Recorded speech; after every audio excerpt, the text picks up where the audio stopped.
जय हिंद। आज हम लोग लाभ एवं हानि का पार्ट 5 देखेंगे। इसमें देखेंगे जब दो वस्तुएं एक ही मूल्य पर बेची जाती है तो ऐसे सवालों का हम लोग जल्दी से कैसे हल करें। तो आइए हम लोग देखते हैं पहला सवाल। कहता है पहला सवाल, अमन प्रति 99 रुपये की दर पर दो घड़ियां बेचता है। दोनों को कितना बेचता है? 99 रुपया में, मतलब 198 रुपया दोनों को जोड़ लेते। कहते एक घड़ी पर उसे 10% लाभ हुआ। पहला पर 10% लाभ होता है और दूसरी पर 10% की हानि होती है, तो उसके निवल अभिलाभ या हानि का प्रतिशत क्या? मतलब लाभ हुआ या हानि, वो बताएं कि आप कितना लाभ हुआ या हानि। चलिए आइए हम लोग इसे बनाते हैं। तब ध्यान दीजिएगा, दोनों को बेचा जाता है कितना में? 99 रुपये प्रति प्रति वस्तु। तो दो चीज बेचता है, दो वस्तु बेचता है तो कितना में हो जाएगा इसका जब 198। कुल मिलाकर अगर टोटल एसपी का बात कर ले हम लोग, एसपी निकला यार, एक वस्तु को बेच रहे 99 में, तो दो वस्तु यहां पर बेच रहा है तो कितना आएगा? 198 रुपया है। अब कहता पहला पर उसे 10% का लाभ हुआ, दूसरे पे हानि। हमसे पूछा कि कितना लाभ हुआ या हानि हुआ, वो प्रतिशत बता। तो 10% लाभ है, क्या है? लाभ है, प्रॉफिट है। कितना है? 10%। और हानि दूसरा पर कितना साझता है? 10% हानि। इस प्रकार का सवाल रहे तो देखिए जल्दी से कैसे बनाएंगे, ध्यान दीजिएगा। ऐसे लॉन्ग टर्म में भी बना सकते हैं, लॉन्ग से बनाएंगे थोड़ा ज्यादा समय लगेगा, शॉर्ट से। अगर ये सेम सेम ऐसा हो जाए तो कुछ नहीं करना है, डायरेक्ट या हानि निकलेगा। क्या निकलेगा? अगर यह सेम सेम सेम सेम दिया रहे 10 10 20 20 30 30, तब कुछ नहीं करना, डायरेक्ट आपका हानि निकलेगा। कैसे? जो भी दिया रहे उसका स्क्वायर कीजिए और 100 से भागा कर दीजिए। 10 का स्क्वायर 10 ही होता है, 100 होता है, 10 का स्क्वायर 100 होता है, 100 से भागा दे देंगे, कितना हो गया? 1%। तो हानि कितना हुआ? 1%। यहां पर हमसे सवाल क्या क्या पूछ सकता था, तो ध्यान दीजिए।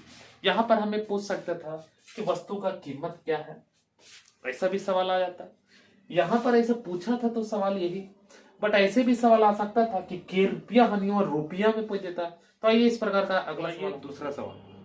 कहता एक व्यक्ति दो कुर्सियां 120 रुपये प्रति कुर्सी की दर पर बेचता है।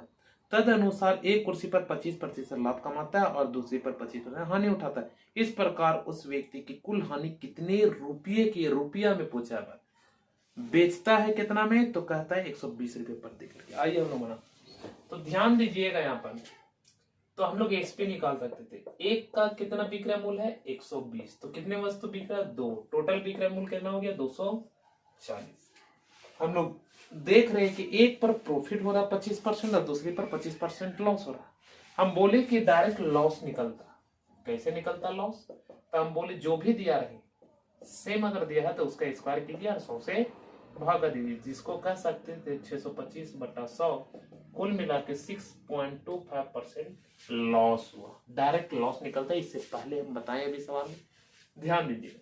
अब हमसे ऐसा पूछा नहीं था, हमसे पूछा के रुपया को। चलिए ठीक, सीपी हमेशा कितना होता है? 100%। कितना होता है? 100। और लॉस हो गया इतना हमें, तो हम कह सकते हैं कि एसपी जो होगा वो 100 में से माइनस हो जाएगा इतना 6.25, तो ये हो जाएगा 93.75%। मतलब हम कह सकते 100 रुपया का चीज 6 रुपया 25 पैसा कम करके 93.75 में बेच रहे, तो हानि हो गई। अच्छा बेच कितना में? तो ध्यान दीजिए 120 में बेच रहे, लेकिन हम कितनी वस्तु बेच रहे? दो वस्तु। कुल मिलाकर कितना रुपया है? 240। तो कहेंगे कि 93.75% के बराबर है 240। तो 1% के बराबर कितना होगा? बट्टा में 93.75। तो हमें निकालना हानि, क्रय मूल्य नहीं पूछा है, ध्यान दीजिएगा। यहां हमसे हानि पूछा है सवाल में, तो 6.25%, 6.25% निकालेंगे। पॉइंट से पॉइंट कैंसिल, 25 से 25 बार में 25 का स्क्वायर है, और 25 से 25 दिया 75, 25 सते 175, 25 सते 175 और 25 25, 5 से 25 25 और 5 से 5 सते 35 25, 5 से 15 बार, 15 से काट देते हैं, 15 एकम 15 अरे बच गया 9, 15 छक 90, तो कुल मिला कितना हानि हुआ? 16 रुपया। चलिए ठीक है, मिलते हैं इसके बाद अगले पार्ट में। धन्यवाद।